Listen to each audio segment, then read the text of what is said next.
am somebody who at a young age went to a guy named Dr. Zanos because of my anger. And his prescription was to tell me how mean I was to my mother. My mom's my best friend these days. And he proceeded to get this bat, this foam bat, okay? And I want you to imagine, I'm young. I'm in elementary school. I just got told how bad I am. I don't understand my own dysregulation that till this day is never going away. I will always struggle with this internal battle of feeling dysregulated during moments. That's never going away. It's something that I have to be conscious of. And so this dude smacked me. Can you imagine? Smacks me with this foam bat. He said, that didn't hurt, did it? I was like, well, no, but I sure didn't like it. And he proceeded to try and get me dysregulated. And then he had me hit a pillow with this bat, right? It was the most insane thing looking back. And that vivid memory, I don't remember anything else about that time of my life, but I'll never forget this Dr. Zanos. And I have never looked him up because I don't want to.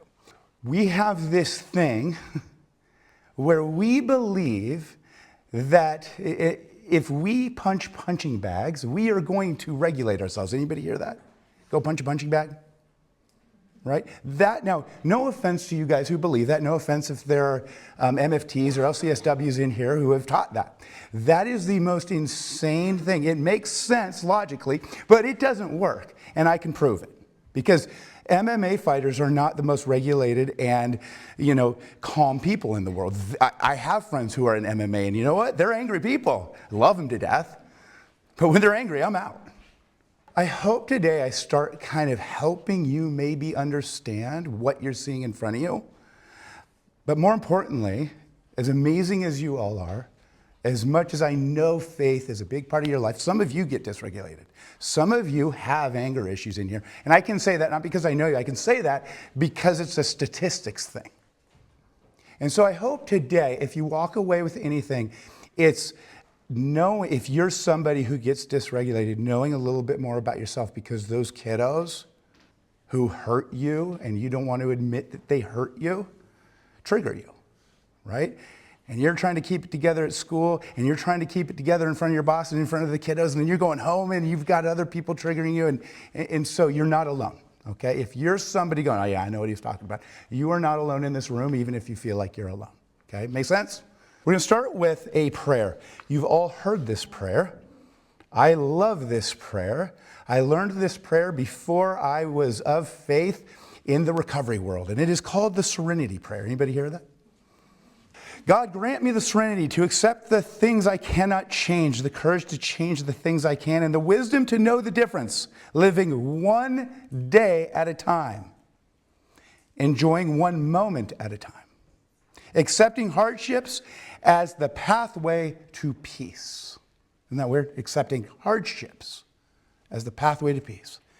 Taking as he did this sinful world as it is, not as I would have it. Trusting that he will make all things right if I surrender to his will. That I may be reasonably happy in this life and supremely happy with him forever in the next. Amen. Okay, and I want you to break that down. That is the posture for success with your dysregulated kids. There are, I don't know, over 100,000 books written with these little tricks to get kiddos to calm down and to do the, does everybody know what CBT is? Cognitive behavioral therapy. A lot of people think that that is a therapy in and of itself. It is a piece of the therapy. CBT is awesome for willing participants. Know what it's not good for? Your dysregulated kids. It's awesome once you get their buy-in, but it is not good in that moment that you're like, what do I do? How do I get them out of this classroom without causing any more damage? Anybody have an experience like that before? And so this posture will set you up for success in regulating yourself and helping to de-escalate others.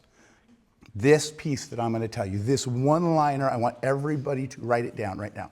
Get your pens out. Don't take it personally. Don't take it personally. Please don't take it personally. You are professionals. You cannot control the classroom even though you set it up and decorate it and you've got the rules and everything else. Please don't take it personally. There is so much that is not in your control. You don't make the rules at the school, even if you influence them. You have nothing to do with what happens at these kiddos' homes. You did not take a part in their genetics. And so when you take it personally, you set yourself up for failure. You set yourself up for feeling guilty, has anybody ever had that moment where you feel really guilty, but you feel really justified, but you feel really angry, and you know you're not wrong, and you know they are wrong, but you still feel guilty? Who can relate to that? It's a mind-blowing feeling, right? You want to yell, but you want to cry. You want to tell on somebody, but you're an adult, so there's nobody to tell on. And if you're sitting here, you guys are going to realize that I'm not just talking about the kids and your relationship. I'm also talking about your relationship with your bosses, your colleagues, and different events and things that go on in your professional life. Okay? You guys are not just professionals, you have a calling. That is a different type of job. Right? Because as I tell you, don't take it personally, you're like, it's the most personal job there is. It is personal. No, it's not. It can't be. And so there's this balance that you have to take where you're not taking it personally. It is a job, but you let that piece of you out that makes it personal. Isn't that wild? And that's a skill. You have to think about it. You have to talk about it. You have to practice it. You have to talk in the mirror. When you are dealing with dysregulation in this school, in your classroom, in the school, with a colleague, whatever it might be, okay, you have to decide what your mindset and your attitude is going to be first. Okay, that's why I started with the serenity prayer, because for me, that's a piece of it. I really honestly should read that prayer like 10 times a day. We must first decide what attitude, mindset, and spirit we are going to adopt when addressing ourselves and others who are experiencing explosive moments and huge emotions. Now, here's the thing. Those explosive moments, that anger that you see, right? When we're talking about dysregulation, we're talking about anger, right? Right?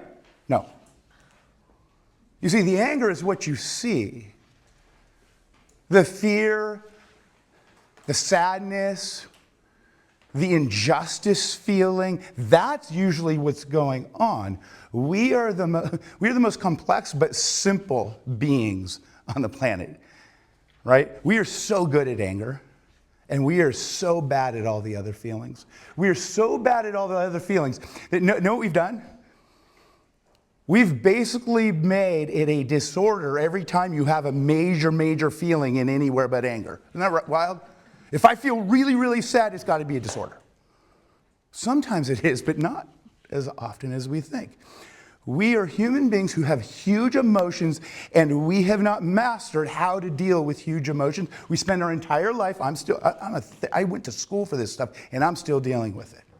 We have not mastered how to have the big feelings and how to teach our young generation how to have the big feelings. We have to categorize everything instead of saying, hey, that big feeling you're having, that's cool. It doesn't make sense for the situation, and that's okay. Your behavior is not okay, and let me teach you about the behavior. Make sense? I want you to ask yourself this. Number one, how have you handled things in the past? Okay, so we're getting our mindset right. Is what you are doing working? When I ask that question of parents, some of you know, I have run for, I forget how many years. How many years ago were you experienced my group? 10 years. So I think I've been running this group, this parent group, for like 15 years. Okay? And the most profound thing I ever say is what you're doing working? I have parents who come to group and they tell me this about their parents, their kids, and that, and this professional told me this, and this professional told me that, and can you believe it's not working? And I say, so it's not working? Well, no, but here's the thing, it is, right? And we justify that things are working. Look, it's either working or it's not.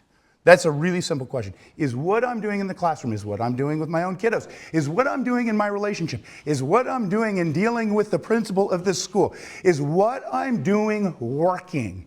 Get your mind right. Takes a lot of honesty. How are you assessing whether or not it's working? Does anybody know what we like to throw in to assessing if something's working that we should not? We ask ourselves, should it be working? Not is it working? Should it be? But That one therapist that I saw on the podcast said this should be working, so it must be working. It must be the other, right? It has not, look, is it working? Assess, is it working to solve the problem? Is it building my relationship? That's all that matters. That's how you assess it. Not should it be working, is it working? Which means you've got to know what the heck you're shooting for, right? Sometimes we just start throwing out rules and punishments, and we don't even really know what the goal is. You got to know what the goal is. Is what you are doing in line with your morals, values, and faith? Do you know how often we make little decisions in interacting with somebody who's difficult that is totally out of line with our morals, our values, and our faith, and we justify it, don't we? This room is a special, special group of educators.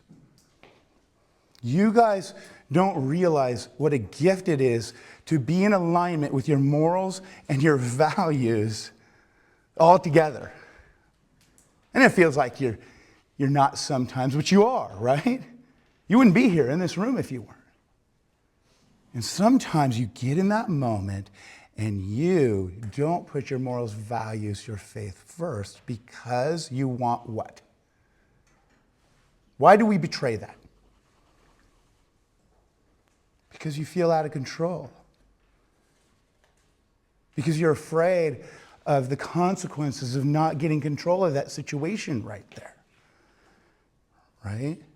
As I heard your principal talking about some of the stuff that goes on, by the way, that stuff's going on everywhere all the time.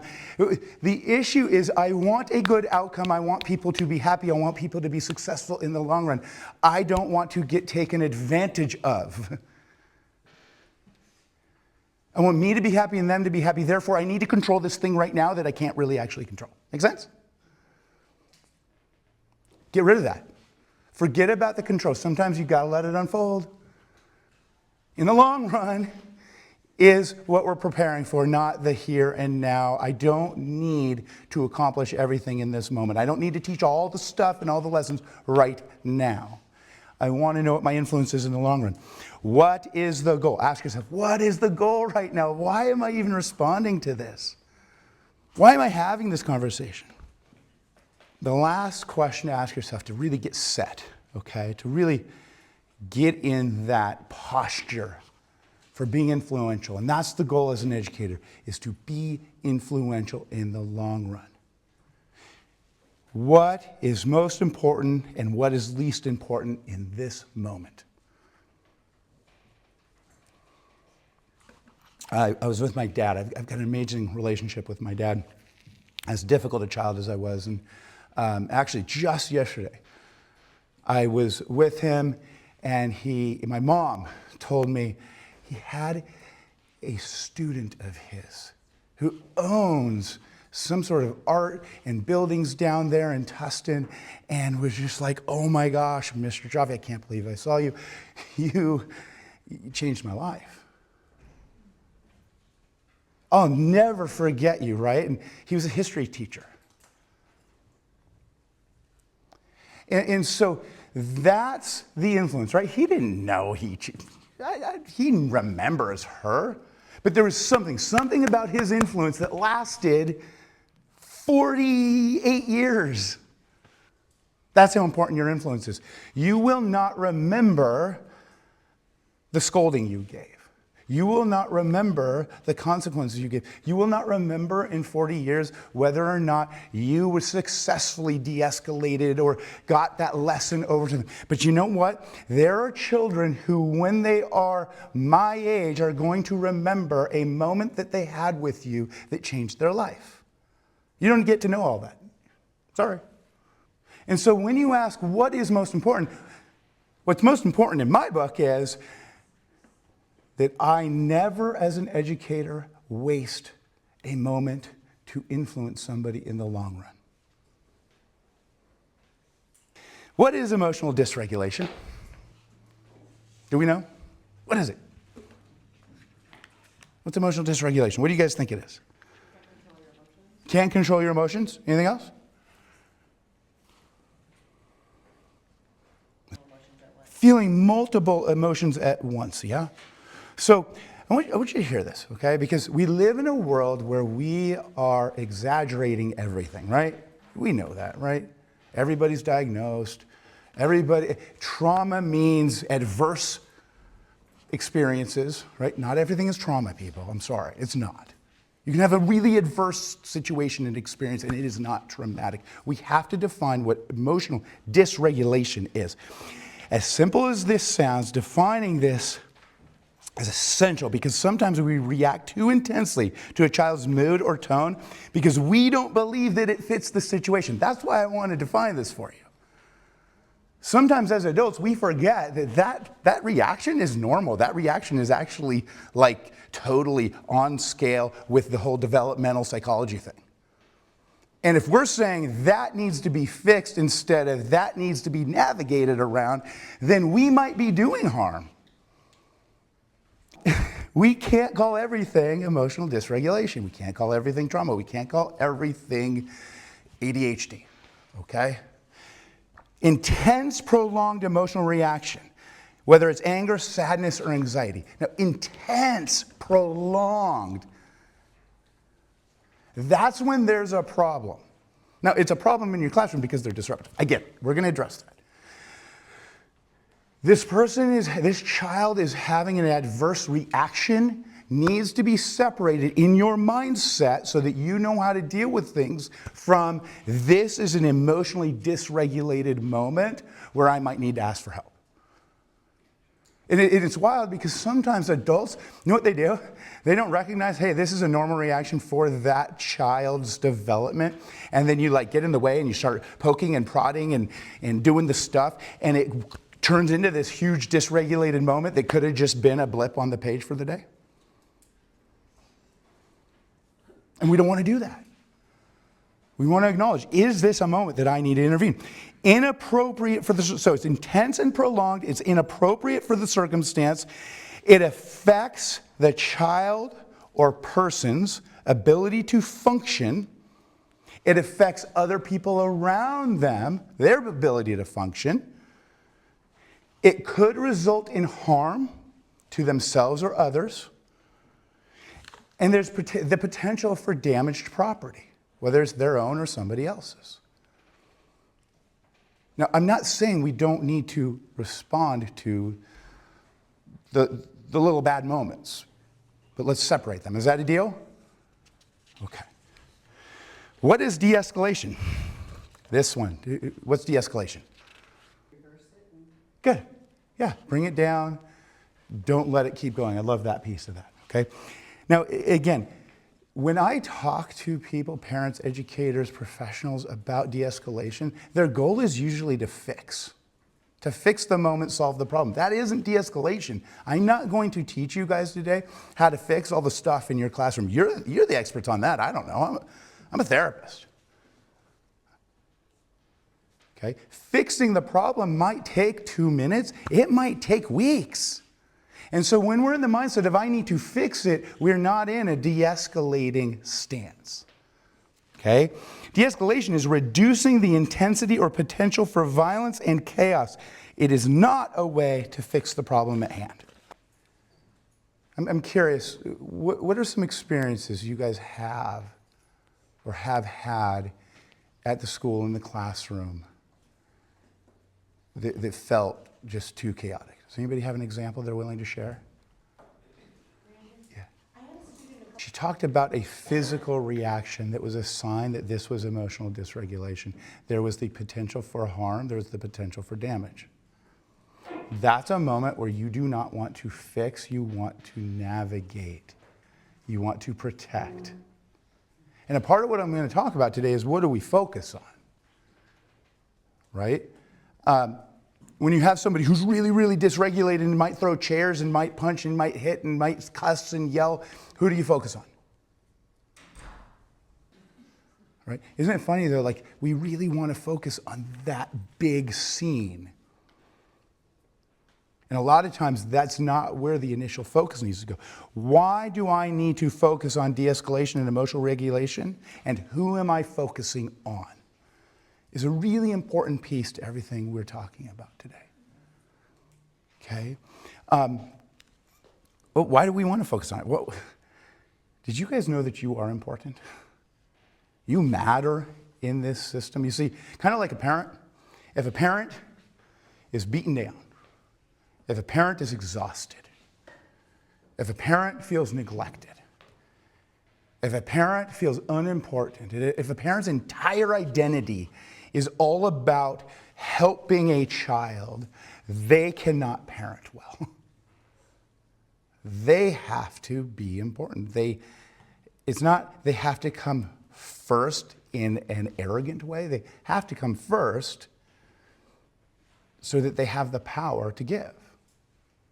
Well, same thing with teachers, right? You guys cannot afford to be exhausted, neglected. You can't afford to be taking it all personally. You de-escalate other children for yourself. You just de-escalate yourself for yourself. You're doing it for your peers, right? Look around you. Hopefully you guys like each other, you know? Like these people are walking alongside you, you know? You're learning to de-escalate, and you're focused on helping that struggling child. You're focusing on it to help the children around them. You're focusing on it because it is a major part of the future of this institution, and this institution is pretty impressive. I had no clue what it was like down here. This is amazing, right? This place has been around for a long time, since I was a little kid. Didn't know what the heck I was looking at. I knew I was looking at something important, right? And so there's a culture here. There's the experiences. There's the influence. There are a whole bunch of patterns that are good and some that need to change within these walls. That's why we're working on this today. You guys are the planters of seeds. You are not the fixers of men. You're going to take a lot of things personally if you can't fix things. You're going to get dysregulated, and you're going to deny how dysregulated you are if you keep trying to fix everything. But if you think of yourself, like every parent should think of themselves, as the planters of seeds, and you can get humble enough to remember you don't get to see most of the outcomes, right? You know how long it took for my dad to get feedback. I mean, he hasn't been a teacher for like 40, 35 years. It took that long to get that feedback. Okay. I want you to ask yourselves a few questions. Number one, what are your morals and values? In this, you are going to participate, because I will wait till the end of the day.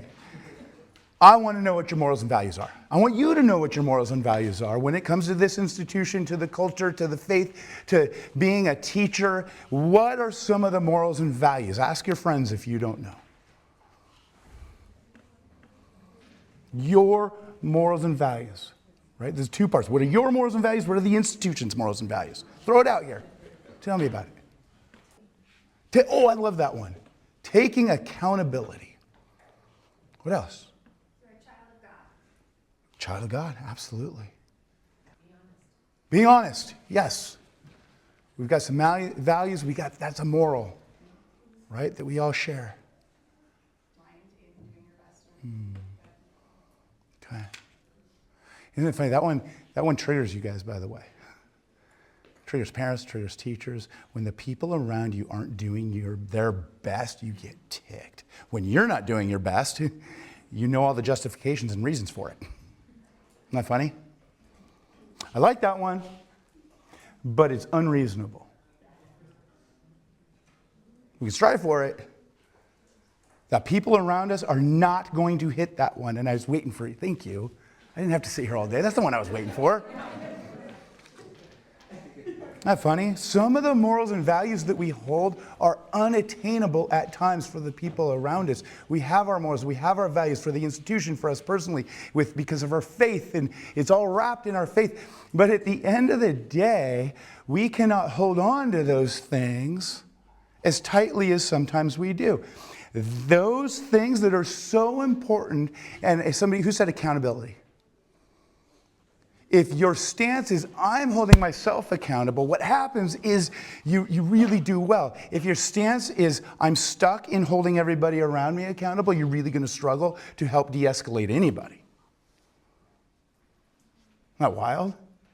You want to really mess up de-escalating a child? When they're in crisis, throw your morals, your values, and some Bible verses at them. You do that, and they are not going to de-escalate. But our mind says, but it should work. It doesn't. And so as important as your morals and values are for you, you need to know them. You need to write them down. Sometimes we forget, believe it or not. We need to hold them as a posture and a long-term influence, not the fix to the moment. Make sense? Okay.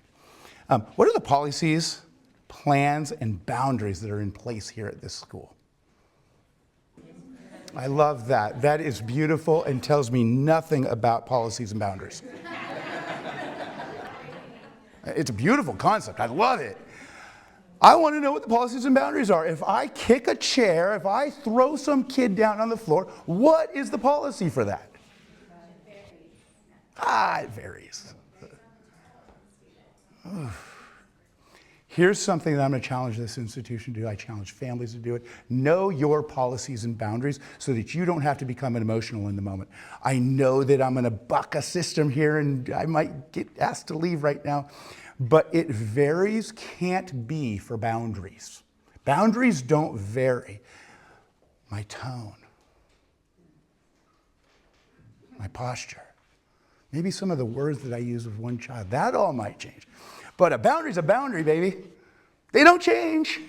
As an institution, be very thorough and deliberate about what are the boundaries, what are some rules and hopes and expectations we have. Those are two totally different things. You see, boundaries are immovable. They are what they are consistently for everybody and everything in the institution. They're so foundational. And I can't tell you how many groups of people, institutions I speak to, who think they know the policies and boundaries, but they know the hopes and the rules. They don't know what the boundaries are, and some places have no actual boundaries because it's so flexible. One of the things we're going to go over is what a boundary is. A boundary isn't the end-all be-all. A boundary is like this foundational base. Oh, man. The parents, and she can testify to this, the parents struggle with actual boundaries. We've kind of encompassed everything into boundaries. Boundaries are simple. They are meant to protect. They are consistent.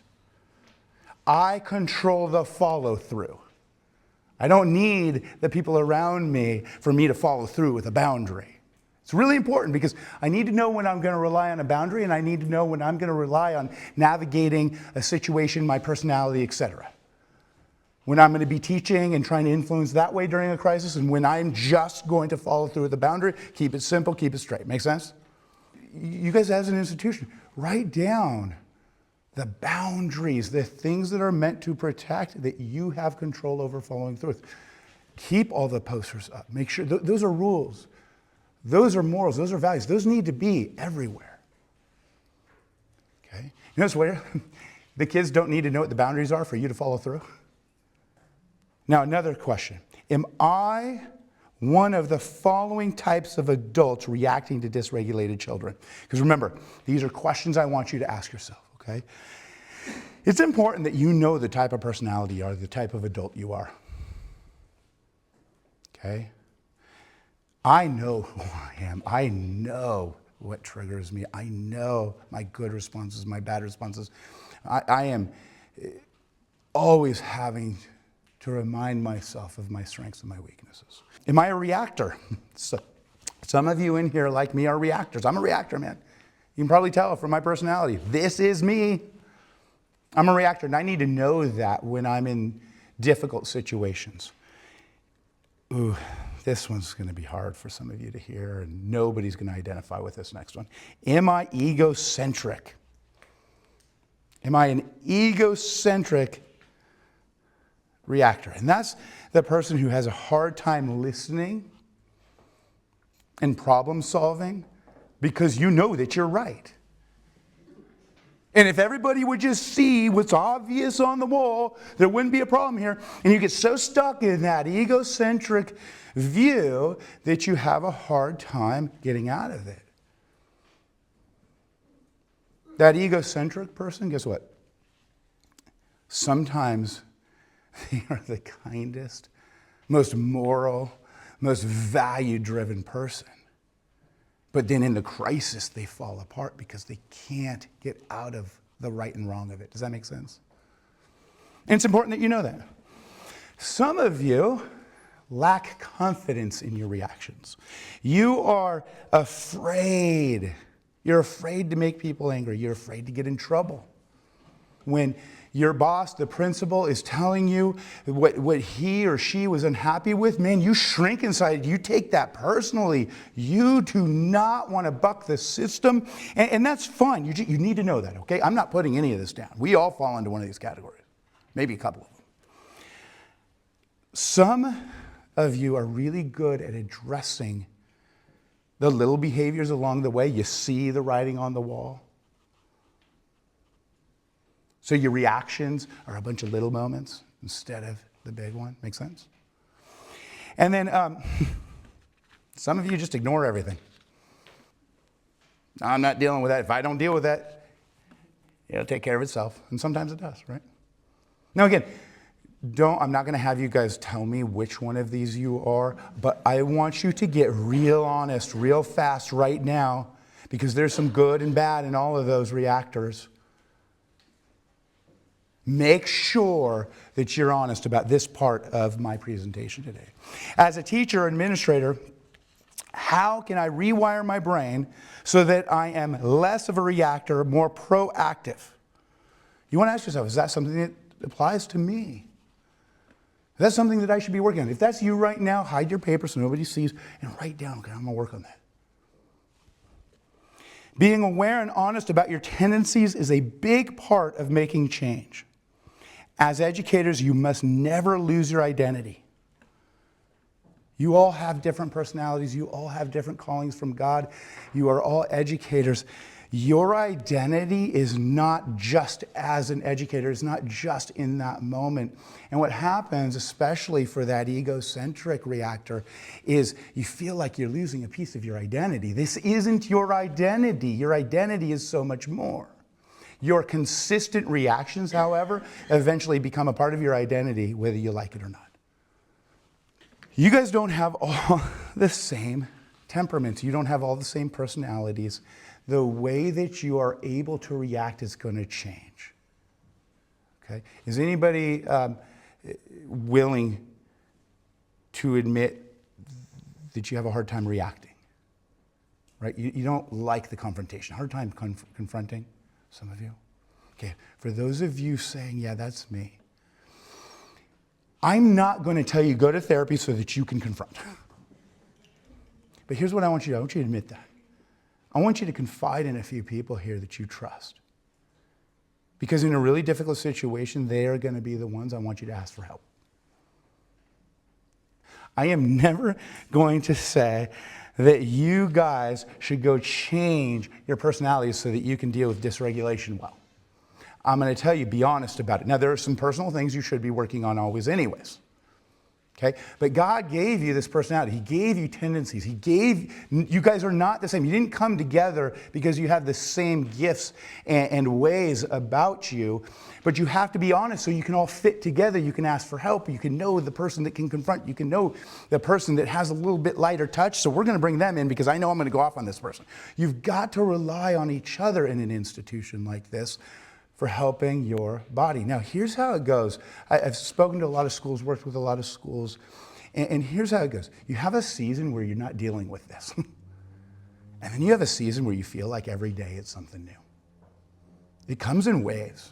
Does anybody notice that?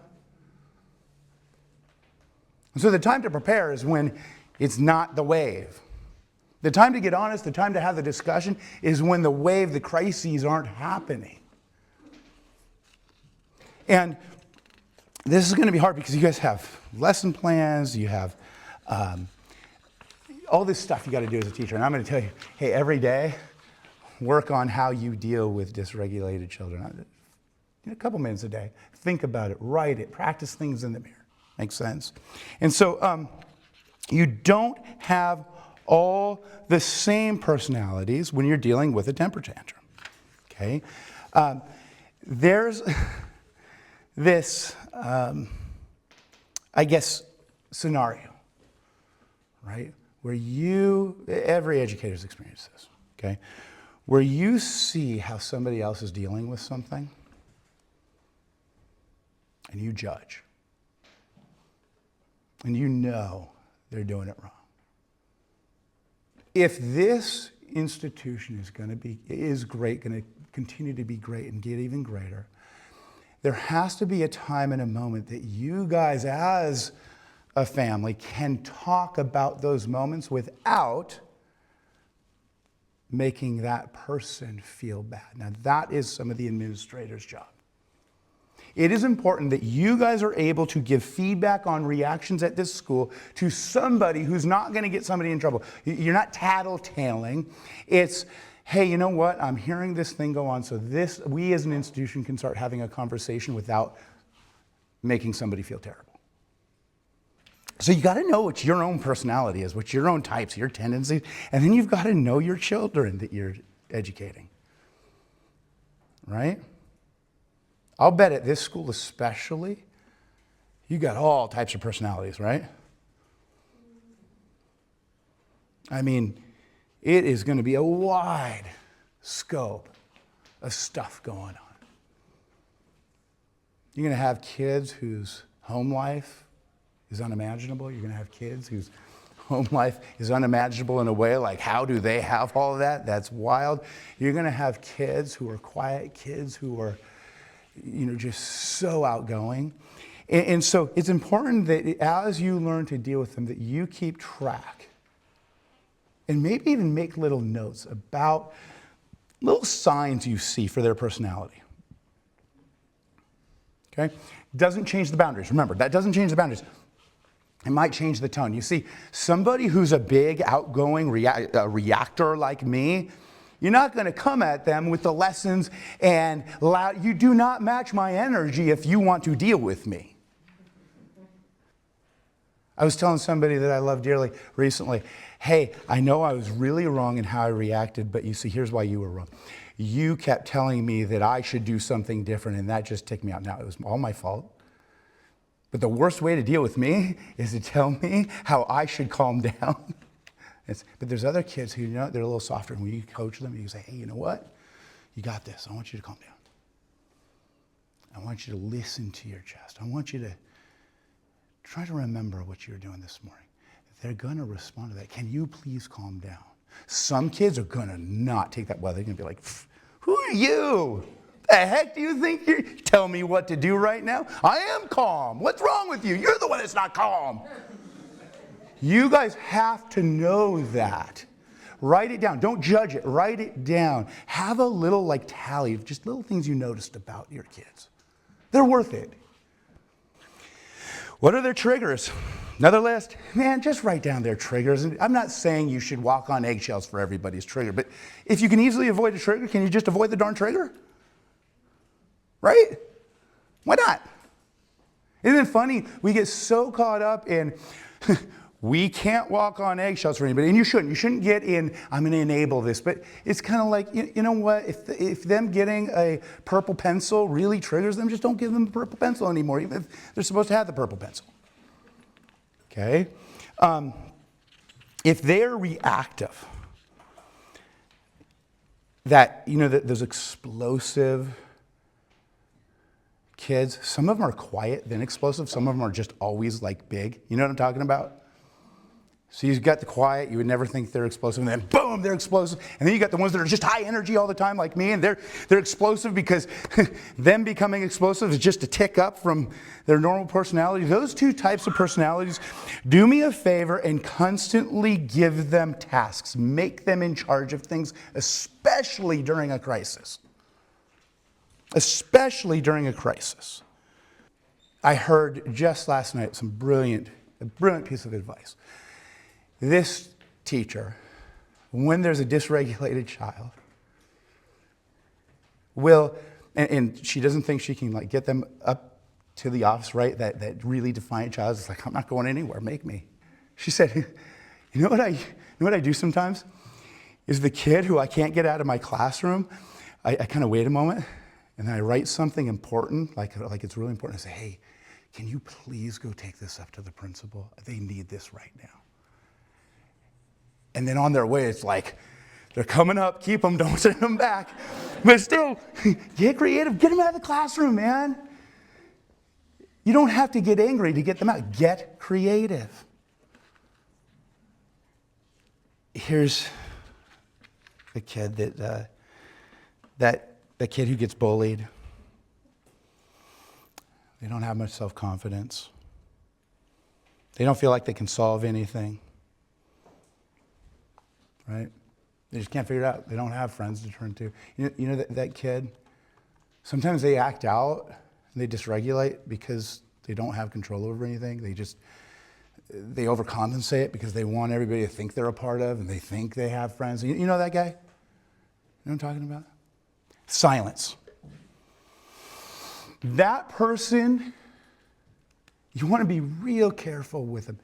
Maintain the boundaries. That's what you need to know. Rules are boundaries. Boundaries follow through consistently. But you know what? If you can have like a little joke with them, if you can be really lighthearted, kind of don't make them the center of attention, but bring them alongside you, kind of like a little bit of attention, and quiet. Be quiet. Don't talk so much. Just give them an opportunity to talk, and if they don't talk, make that okay. Don't figure anything out with them. One of the biggest pieces of advice I give parents is shut your mouth.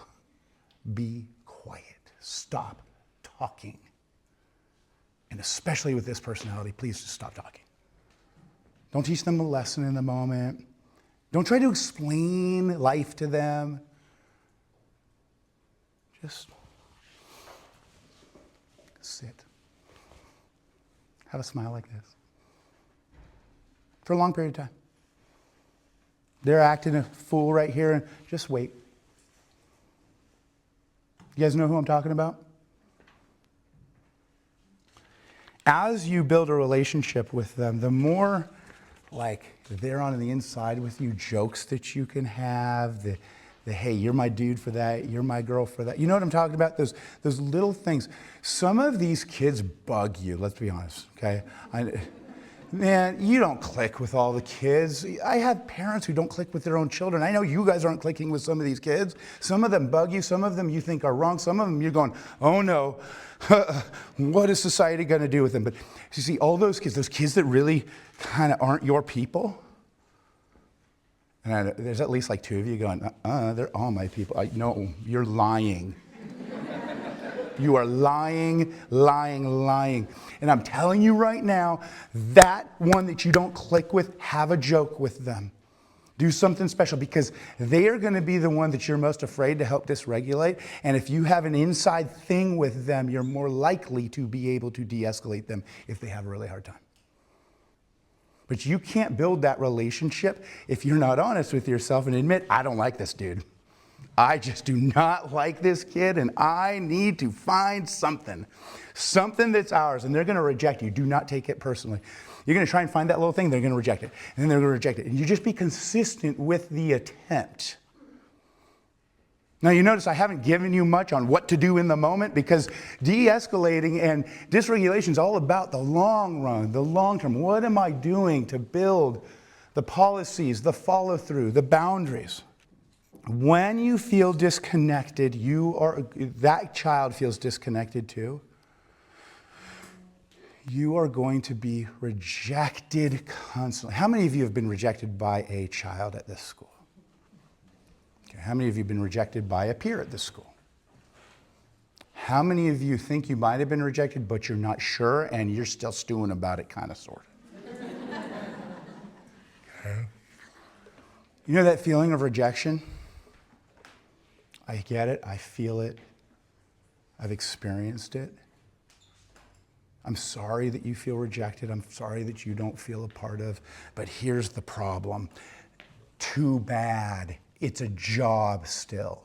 You don't get to bring your I feel rejected to the table here. You take that home, you take it to your therapist, you complain about it with your husband, your wife. You come here with that professional stance of, I may have been rejected, but I'm still going. I'm not taking that personally.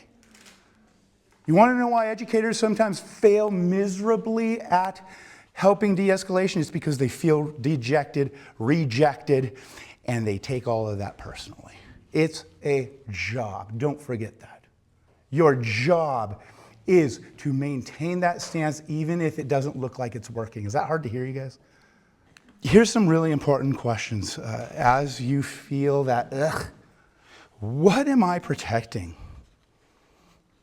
Okay, this is another one of those questions you've got to ask yourself. What the heck am I actually protecting?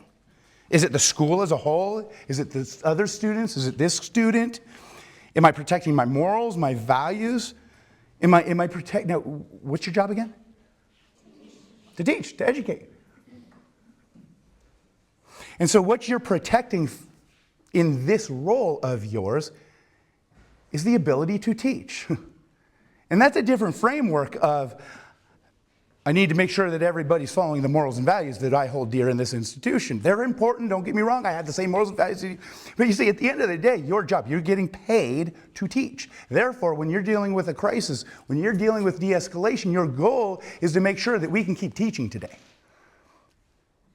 I want to get as many people educated as I can. It isn't to make sure that they get the right cheese on their hamburger. It isn't to make sure that your colleague loves what you did in the classroom. Your job is to teach. You got a job. And you know what? When you take that professional attitude during a crisis, you are more likely to respond well. So you got to know what your goal is. What am I protecting? Well, you're protecting the ability to teach these kids. And you know what? If you've got a kid that can't be taught right now, get them out. If you spend a half an hour trying to get one kid taught because they're dysregulated, you're not teaching, right? It's a numbers game, right? It's a numbers game. How, in this moment, can I effectively teach more? Is a really good question to ask. Any thoughts, any questions as I go over that? Then when they get the attention. Good. Some of them want attention. Why do other kids not want to be called out? Because they didn't do the work. Some of them just are embarrassed type personalities. A lot of those kids that don't want to be called out, you're like, well, they can be called out because they're loud. But right, a lot of times it's because they're not prepared. And you know what teachers do is they take that personally. Now, if my job, my boundary in the classroom is, when it's your time to answer a question, I'm going to ask you the question. Do it. I'm not saying like walk on eggshells. But if you don't need to call them out because you know, they know they're not prepared, why are you going to do it? Just what's the boundary? They weren't prepared today. They get an F for participation today. And you can do it a little bit different. Like, hey, can I call on you? You know this is a part of your grade, right? No, I'm not going to answer you. Give you a chance. So I don't need to call that child out in a big way all the time, but I can expect that they participate and they can suffer the boundaries, the consequences of not participating. You see, again, as an educator, if I have boundaries, if I have what I do, this is what I do, right? Everybody's going to be asked a question, and if you're either prepared or you're not prepared. I'm not going to play games, and I don't need to humiliate you because you aren't prepared or because you don't want to answer, but I'm going to follow through with the boundary, right? So I don't know what the boundary is if they don't participate. No, it's not for the rule. Give me an example. Little thing. Putting feet on the chair. Sure. What's the boundary? How do you follow through with that? Flirting. How do you follow through with that? It's. And that's where I want you guys as an institution to figure out what you're going to do consistently. Is it, we ask you to leave. And if I can't get you to leave, there's somebody I call on to come and make sure that you leave, right? You want to follow through with boundaries with the least amount of effort as possible, because when I'm focused on you, I'm not educating them. But I need that consistency of everybody knows I'm going to follow through with boundaries silently. I don't need to get loud when I have a healthy boundary. If you're not supposed to put your feet on the chair and you want to ask yourself, well, why? Why can't they put the feet on the chair, right? Is it because they're disrupting other people? So, and I challenge you to really ask that, right? Why can't they put their feet on the chair? Well, because it disrupts the people ahead of them. Cool. So if somebody's disrupting the other class members, keeping them from being educated, how do we as an institution follow through? We remove them, or maybe it's not worth it to us to remove. When you're not willing to set a boundary, you must take accountability for that. Remember, accountability over here? If I'm not willing to set a boundary and follow through as an institution, as a person, I must take accountability for that. What I don't want to do is a lot of talking, a lot of yelling and back and forth with a child.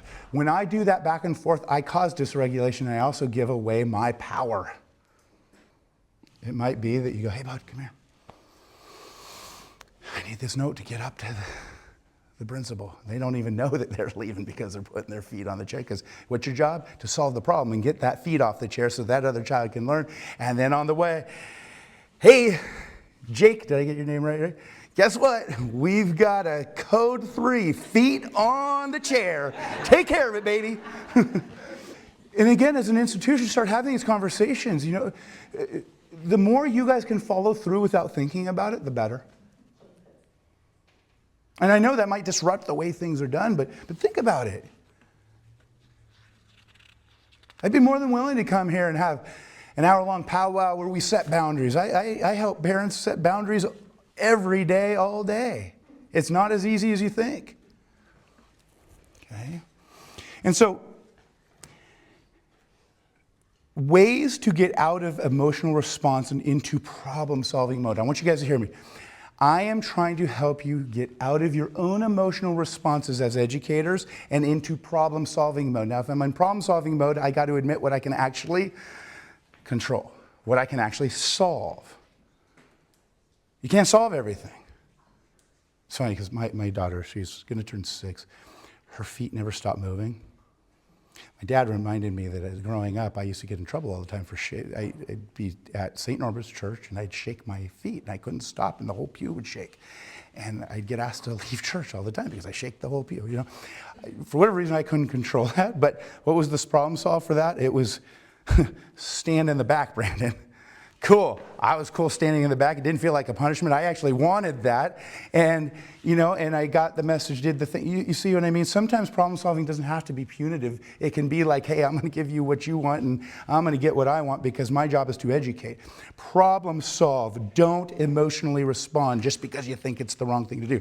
Maybe that kid is just kind of a jerk and tries to disrupt everybody. But maybe they're like my daughter, who when she's sleeping, she never stops moving. And I'm talking, she does not stop. She runs in bed in her sleep. And you know what?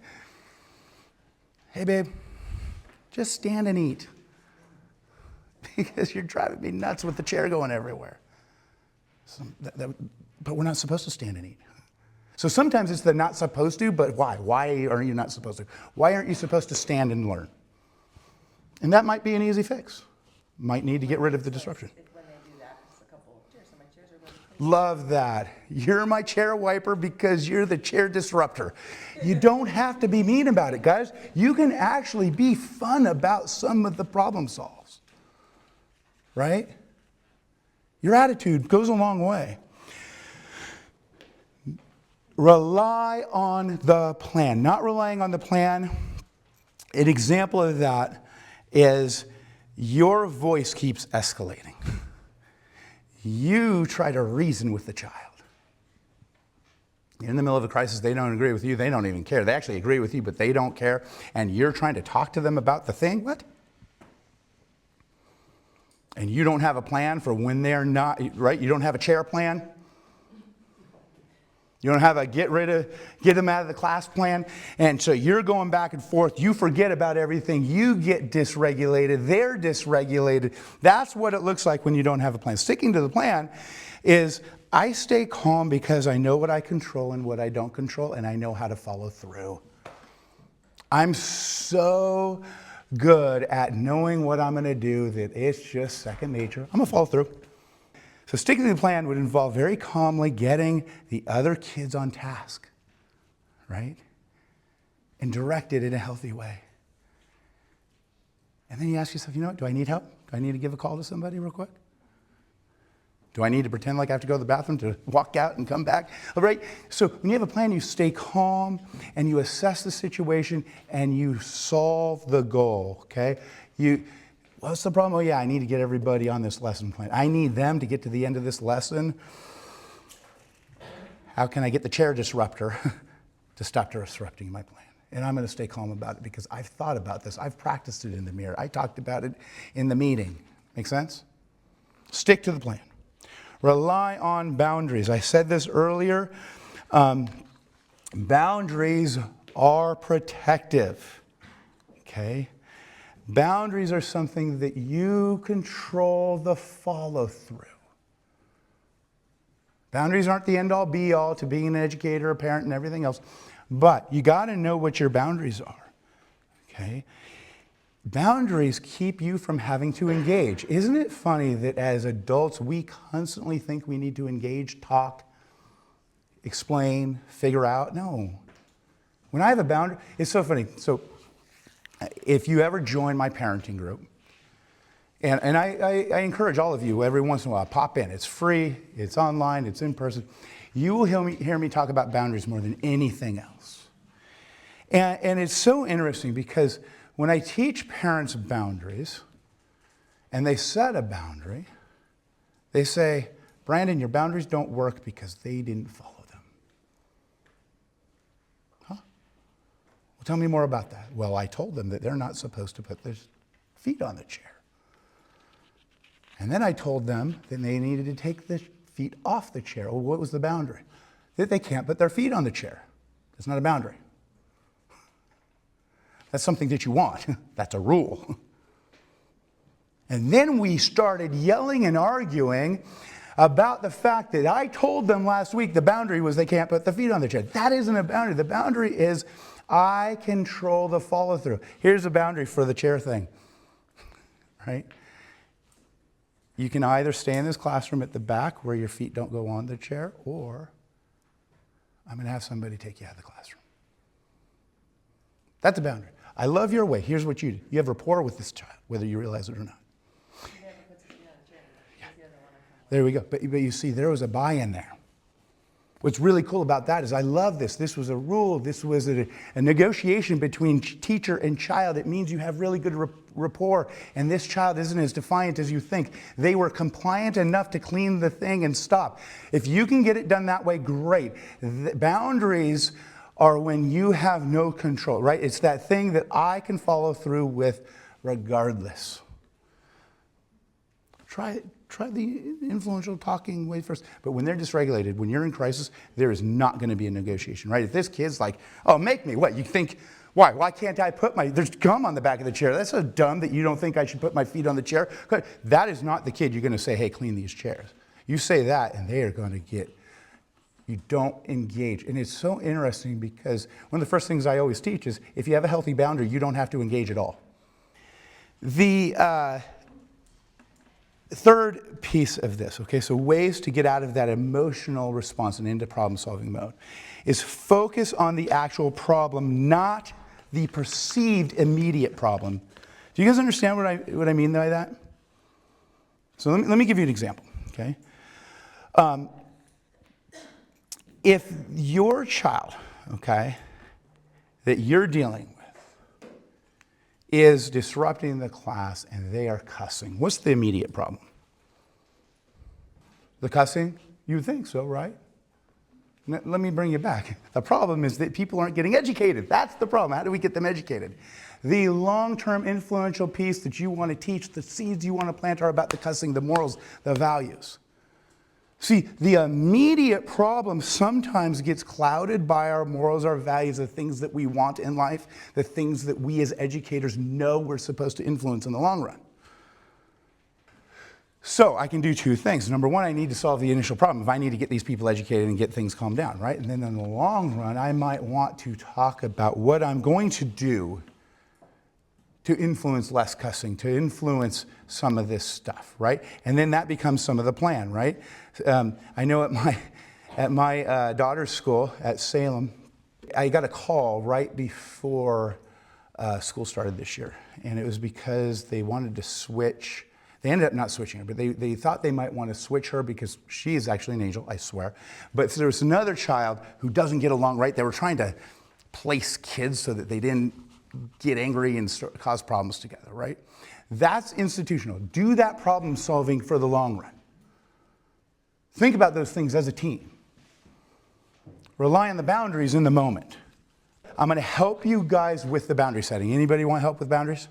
Setting boundaries? Okay. Number one, ask yourself, what do I actually have control over, not what do I want control over? What do I actually have control over? It's a really important difference, you guys. 2, what don't I have control over? Pretty simple, right? What am I having a hard time letting go of? Right? And a lot of times it's that morals and values piece that is so important, such a big part of our faith, our identity, that sometimes you got to let go, not of your own morals, values. You've got to let go of the fact that right now in this moment, I can't pass this on to this person. Make sense? Boundaries are not about changing the children. That's going to be, I know, like hard thing to imagine. Boundaries are about protection, not changing the other person. What am I actually protecting? What might get in the way of me following through with this boundary? Sometimes it's yourself. A lot of times we set boundaries and it seems real good in the moment. Like when I'm setting it, I'm totally going to follow through with this. Like right? My best example is the parent who's going to kick their child out for using drugs at 18, right? And then they go, but if I do that, they're going to use more drugs and I'm not going to kick them out because then they'll be on the street, right? But when they set that boundary, man, they were so sure that they were going to do that, right? And so sometimes we set these boundaries and it's ourselves. We got to admit, are we actually going to follow through with this? What boundaries aren't mine to set? I just need to follow through, and that's an institution discussion. And again, I can't tell you how many institutions I've come into and they realize, oh wow, we don't actually have boundaries. We got a bunch of rules, we got a bunch of things we hope for, but we don't actually have a set of boundaries that everybody needs to rely on. I've got a small practice, I've got some people who work for me, and there's some boundaries with our clients that I insist they keep, and if they don't keep them, they're gone, they are fired. There's one in particular that they struggle with. We have a 48-hour cancellation rule. Well, do I have to follow through? Yes, you do. You can say it comes from me, but you got to follow through with that, right? And so in any institution, there are some boundaries that aren't your choice, and you get to blame that dude right there if you don't want to follow through with it, which is awesome because my therapists get to say, not my fault. Brandon's the one with the boundary. I don't have a choice. And that's important in any institution. Some of the boundaries should not come from you. It should just be, this is in place. And again, that's a conversation to have with all of you guys. Are you relying on your own brilliance to set boundaries? I know that sounds like a funny one. But again, boundaries are about protection, not what you because you are brilliant and you think everybody should do the thing. Okay, that stance gets in the way of setting boundaries. Now, I read the Serenity Prayer, right? Before you set a boundary, will you read the Serenity Prayer? Because you cannot set boundaries if you are not in a stance of, I'm going to accept the things I cannot control. Okay?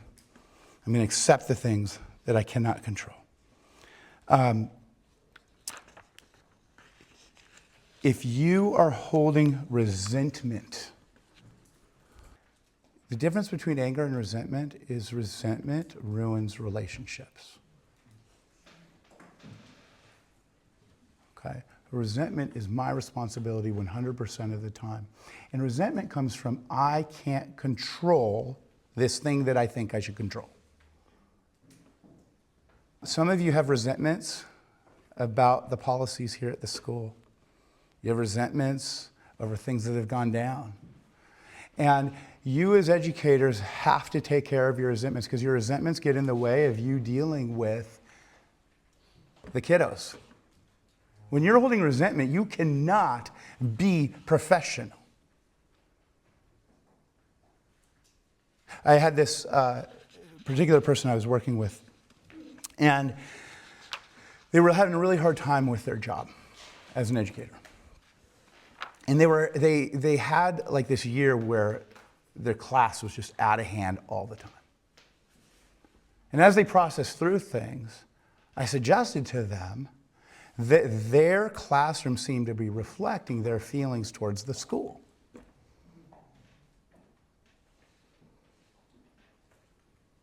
And they didn't like that. Because what does that have to do with the kids are just bad this year? No, there was a spirit in that room. Resentments cannot be stuffed away. They have to be eradicated. Your resentments will get in the way of your ability to help de-escalate the kids that you love so much. And you won't always be able to go, oh, A plus B equals C. No, I don't know why, I don't know how, but that spirit of resentment, man, it just damages. It is like contagious. You have a resentful teacher, you will have a horrible class. You will have a resentful teacher loses over time their ability to connect in a way that brings things down. It's easy for me to say, I don't have resentments, because in this moment, I don't have resentments. I'm speaking to you guys. My resentments were checked at the door. The resentments, if you're not truly honest about them, they pop up when you're the most vulnerable, when you're exhausted, when you're really struggling. I can't tell you how many times I'm like, resentments, I got rid of those, baby. And then I find myself in the middle of a thing because of a thing, and I know it's not my fault. It is not my fault. It is the people around me, and I forget to be the perfect me, and then I realize, oh my gosh, I've got resentments, and this was my fault. Not my fault because I was not right or I was incorrect. It's my fault because there's this spirit I didn't realize was there. Does that make sense? I challenge every one of you, go home today, write out your resentments, write your possible resentments, and then write the resentments that somebody else might think that you have. And get rid of them. Now, I'm going to say that consistency in everything that I'm talking about, whether it be boundaries, it be checking yourself, it be the honesty that you have, the discussions you have at school, the policies you put in place. When you consistently deal with dysregulation regularly, what happens is you get better and better at it, okay? You've got to become fluent at following through with boundaries. You're not just going to be able to do it. You have to think about it, write about it, practice it, pretend, talk. If you're somebody who wants to just stay calm, don't just write down your triggers, practice that stuff in the mirror, man. I know it's awkward, I know it's weird, and I know your kids and your husband's gonna make fun of you or your wife, but you know what? Do me a favor and practice dealing with things like the tone, the volume that you want to use. Pretend like you're making that phone call. Pretend like you're giving that little letter, right? When you go over what you wrote down, the notes that you took today, don't file it away. I'm telling you, on a daily basis, you're going to have to learn and remember and practice your management of dysregulation in yourself and other people. Okay, especially the kiddos. We all know that mindfulness. Anybody hear that mindfulness word? Right? I bet you guys have even had a training probably on mindfulness, right? And we as therapists, we love all these mindful activities and these things, right? And you know what? I like it. Does anybody know where that whole craze came from? It's this therapy theory called DBT, and it's really cool. But here's the thing. All the mindfulness little exercises don't mean anything. It does not make you more mindful. And want to know what makes you actually mindful? Being honest with yourself and practicing. You can do all the imagery work, and I do it to help regulate a dysregulated client every once in a while. But at the end of the day, mindfulness takes work. It's messy. It's repetitive. It's monotonous. It's a pain in the butt. Mindfulness isn't that pretty thing that DBT is putting everywhere. Mindfulness is honesty, and it's rigorous, and it's repetitive. It's that cheesy practice in the mirror. When you do that stuff what happens is you have aha moments constantly, and it makes you more aware, mindful. Make sense? We've got some do's and don'ts on the back of your page, okay? How to interact with a dysregulated child. The don'ts. No insane conversations. Insane conversations are the things that you have over and over and over again. It's when you ask a question, but you're really trying to make a statement. Insane conversations are those conversations that you didn't need to have, but you had it because you thought you were supposed to. Make sense? No insane conversations. Do not address the issue first. That doesn't mean don't listen to the issue. Don't address the issue. Figure out the problem that you need to solve. That's not usually the issue. Don't get loud. Do not make a point during the crisis and try to teach. Don't engage. Engage less. Engaging is talking a lot. Okay, the do's. Go into the crisis with the attitude of listening more and speaking less. Use very few words. You know, the most influential people in the world started off not talking so much. Their messages were simple, and they did a lot more listening than talking. And then they get famous and they talk too much and they're not influential anymore. Assess the surroundings. Okay? You're going to find some clues as to what to do in the moment if you're assessing instead of reacting. Sometimes you don't address the problem child. You got to address everybody else and everything else because your job is to educate. Reflect, summarize, clarify, and use other active listening skills. Does everybody know their active listening skills? Look it up, practice it, make it a regular part of your arsenal as a teacher. You must be an expert at active listening. As a therapist, I'm not kidding when I say there was an entire half semester dedicated to the most silly practicing of active listening, and the whole time I'm going, oh my gosh, again. Really, like I want to practice some therapy. Can we just do that? And now I realize the wisdom of what that professor had done for me.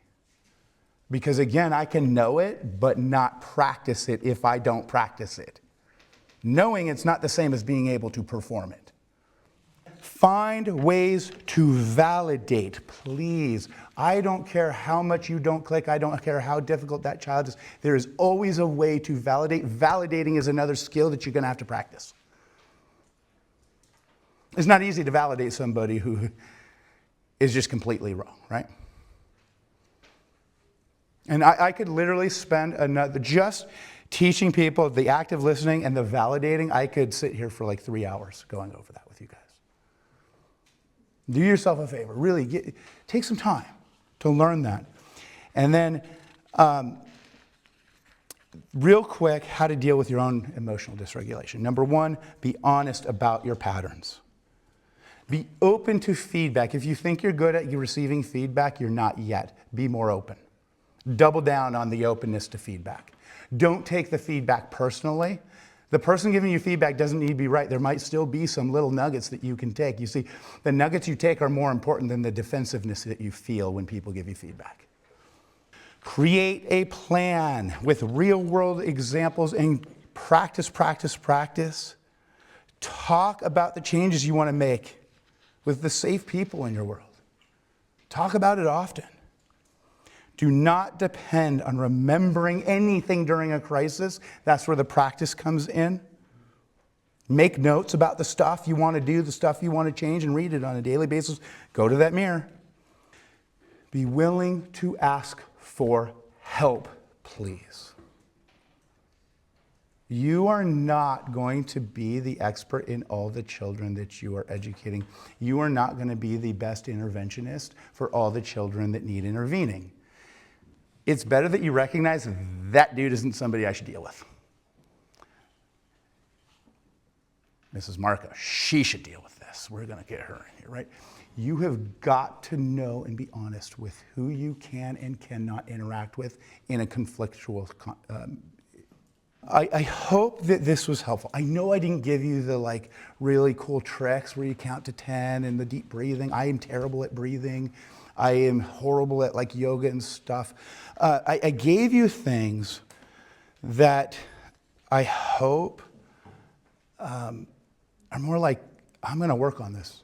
I hope everybody found something today that you're willing to work on a regular basis for this year. And I hope that maybe there's some conversations you guys are going to have so that the dysregulated children don't dysregulate this institution as a whole, don't dysregulate your classroom, and more importantly, don't dysregulate you, because this is a job that you take seriously, this is a job that you were built for, but that really difficult child should not make your day bad. I want you to have the skill to come to work, have a really difficult moment, and leave being whole for your families, being whole for your friends. Okay? And so you know you've done a good job in dealing with it when you're not exhausted at the end of the day just because you had a really difficult job. Well, I appreciate you guys. Thank you so much, and I hope that was helpful.